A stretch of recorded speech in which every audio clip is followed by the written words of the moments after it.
This sinking ship carries the name of a mythological Greek god.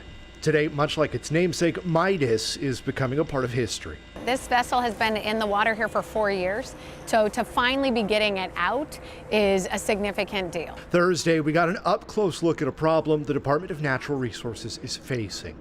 Boats being abandoned faster than the resources they have to remove them. In the Snohomish River near Everett, crews are removing this fishing boat piece by piece.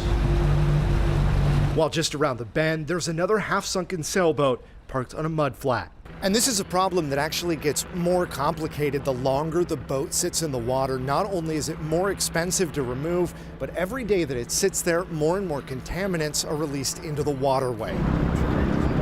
Boatloads of wood and metal are salvaged from the water. The oil is contained as much as possible. So you have a lot of things that can be introduced into the environment that's not water soluble, but it's fat soluble.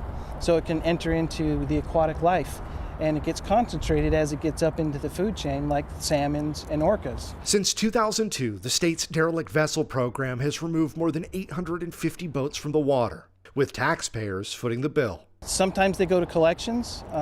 Most of the time, we don't get any money.